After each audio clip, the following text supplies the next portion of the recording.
Hello everyone, I am Harshal Patil and we are here to discuss the questions that we have shared with you on various platforms. So let's begin. Okay, the question is, explain the role of governor in the Indian federal system, discuss the challenges and controversies surrounding the office of governor. The main keywords are, the directive is explain and discuss. The keywords are obviously the focus of the question, role of the governor, and challenges and controversies surrounding the office of governor. Challenges and controversies. Now, though it mentions controversies, we have to write the issue, challenges surrounding the office of governor. Okay, so what we can do in the introduction? Okay, so in introduction, governor, obviously the constitutional head of the government machinery in states is governor. Okay, and we know that as I already told you in the introduction, we have to include the articles. Okay, so article 153 of the Indian Constitution mentions the governor as the constitutional head of the states. Okay, the office of governor is analogous with the president at the national level. We know that. Okay, while governor's role is largely ceremonial, however, it ensures, or it has some powers, some constitutional powers, some discretionary powers that leads to the controversies and challenges and issues surrounding to the governor's role. So before going into the issue, challenges and controversies surrounding the governor's role, we must know what is the role of governor in Indian federal system. So it is a proper basic Lakshmikant data that it is a constitutional head of the state. So as a constitutional head of the state, he has to oversee the functioning of the state. He has to act as a head of the executive in appointing chief minister and minister. He holds the power to summon and prorogue the state legislature. You can also mention the articles also. Then there are executive powers, there are legislative powers that you can read. Okay, at the same time, legislative powers are there, assenting to the bills, ordinances, then reserving the bills for the chief president's assent. Then there are judicial powers to grant pardons, okay, remit sentences in certain conditions, all those things. And at the same time, he acts as a representative of the union at the state level. Okay, and this is helpful when the president's rule is applicable in the state. This post becomes very significant.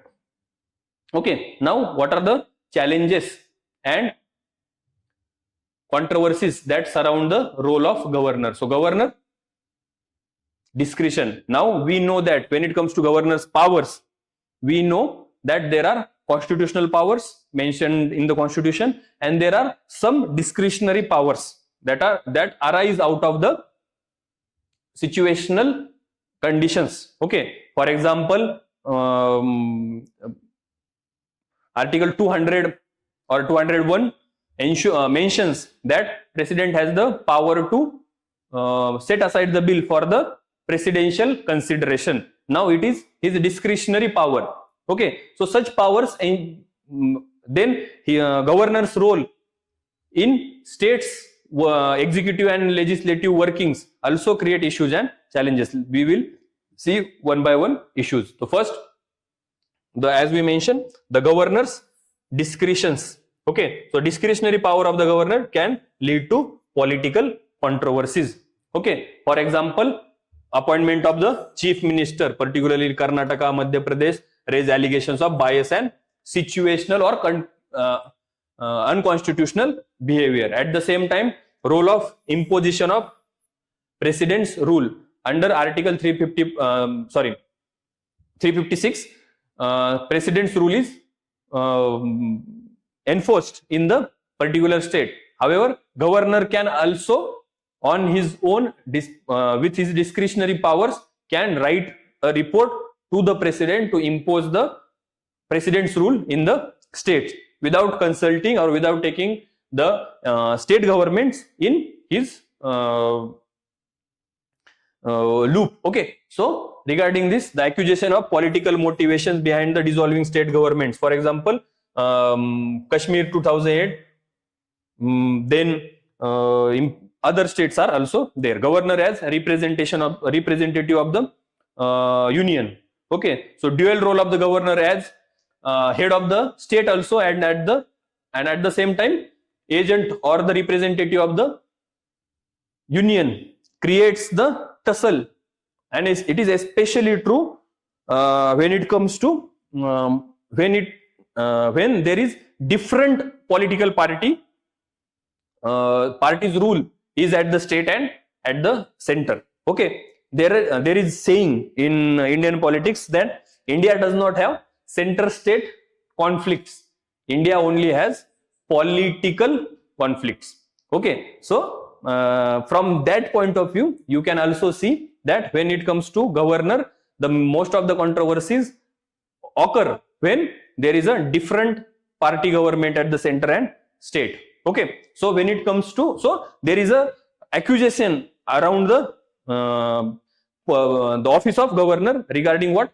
The accusation regarding the political favoritism or political or lack of political neutrality. Okay, so governor as a representative of union, we have seen. Then excessive control over state government. In some states, there are accusations that the ceremonial position or the neutral position of governor is utilized for the political interventions, political outcomes, political goals, to score political goals. Okay, from that point of view, this office of governor also becomes controversial. At the same time, the appointment, recommendations and removal of the government is also a issue regarding the governor's office. That it is said that the politically burned out politicians are made governor. Then appointment of the governor, in the appointment of the governor, the state government is not consulted. Then governors, though they have 5-year term, they live at the pleasure of the president.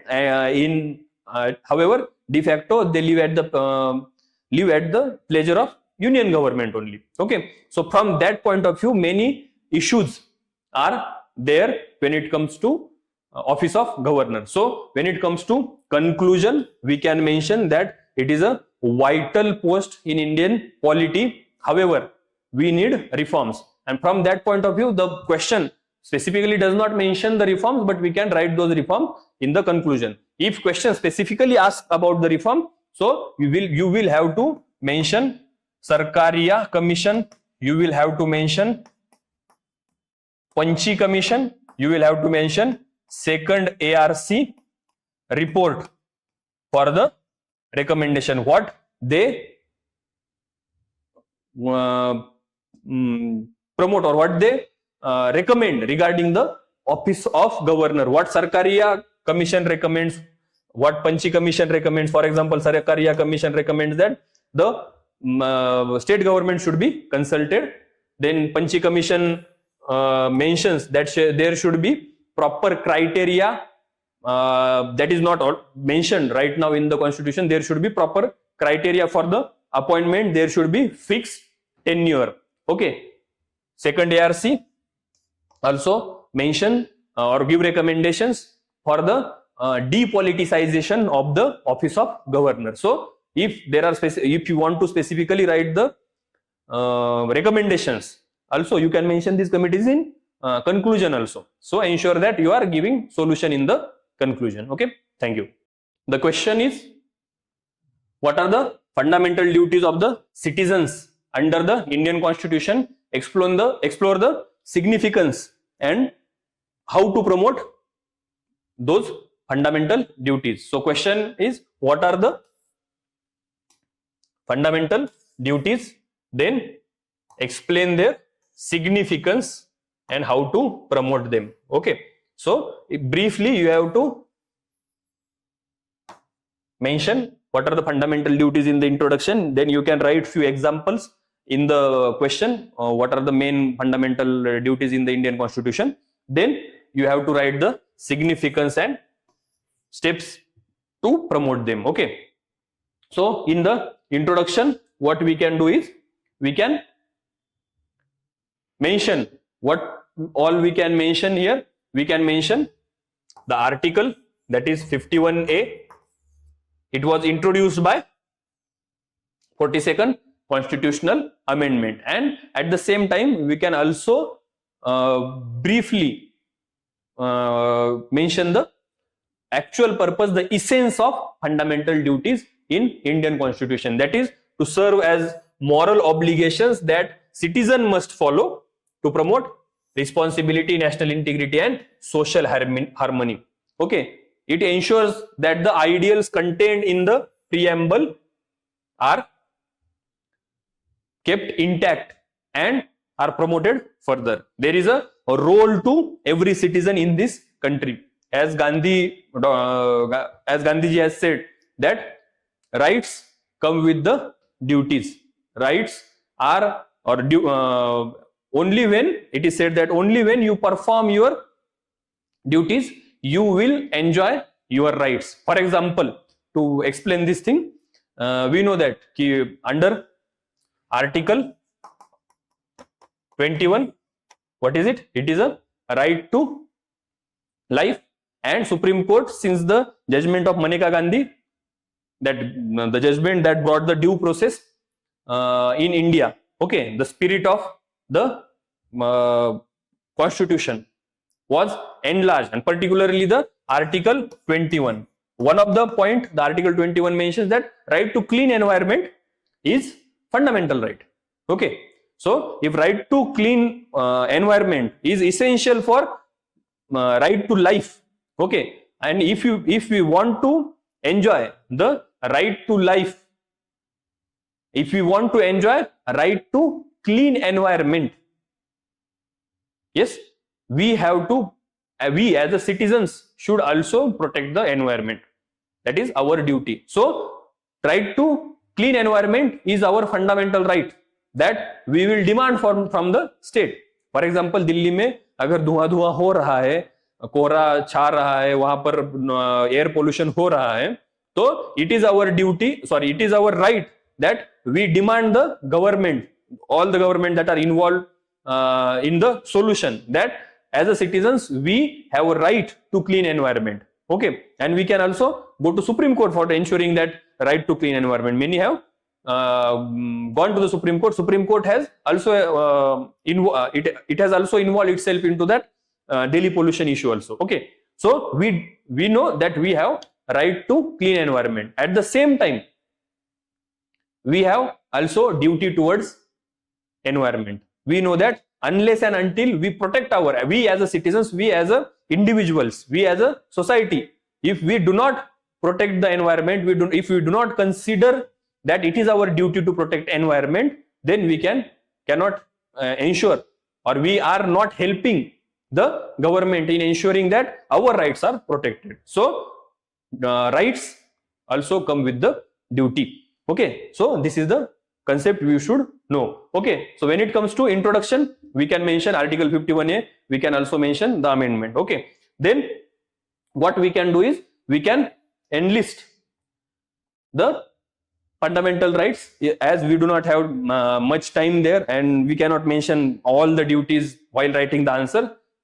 In our language we can make some diagram, and with that diagram we can ensure that some diagrammatic representation of these facts: protecting sovereignty, ideals of freedom, harmony, developmental contribution, cultural preservation, environmental protection, scientific temper, respect for the national symbols. Okay, these are the main fundamental duties that we can mention in the answer. Okay, the next main important part is the significance of fundamental duties. The significance of fundamental duties, okay, why they are necessary?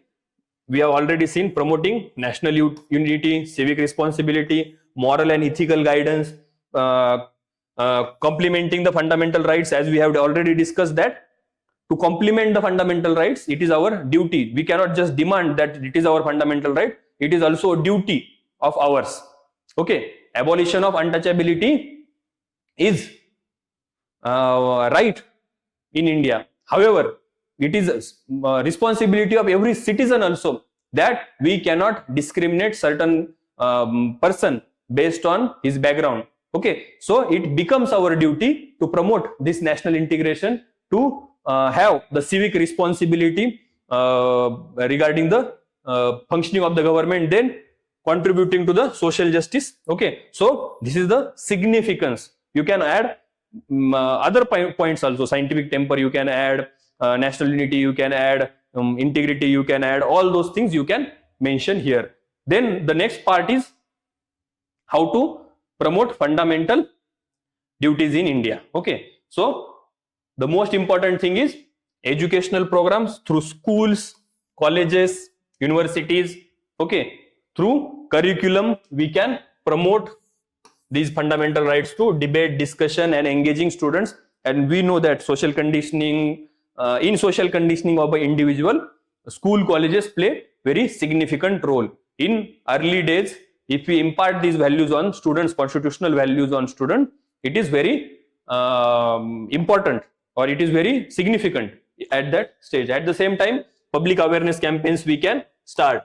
Along with the rights, we can also promote duties. Government can engage with NGOs, social groups, voluntary groups to engage governmental bodies also. Local bodies, the municipalities and the gram panchayats also can play very significant role here in public awareness campaign. That the promotion of what?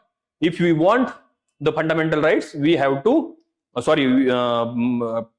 fulfill our duties also. Okay, so educational programs, public awareness campaign. Then in new age 21st century, we can use media and social media play as it plays the crucial roles. Okay, so enforcing the responsible behavior, civic engagement and volunteering. Then legislative support, that we know that through acts also government can enforce the fundamental duties. Okay, for example, promotion of exactly I am not recalling the act's name right now, but we have the act to prevent the dishonor of our national symbols like Rashtragit हो या राष्ट्रीय ध्वज हो या national symbols हो, इनका dishonour हम by law हमने प्रिवेंट किया. इस तरीके से गवर्नमेंट भी क्या कर सकता है कि कुछ एक्ट्स थ्रू लीगल वे और इंस्टीट्यूशनल वे फंडामेंटल ड्यूटीज को प्रमोट कर सकता है. ऑन दैट लाइन कंक्लूजन भी आप उस तरीके से कुछ तो civic engagement related, responsibility related आप लिख सकते हो. ठीक है.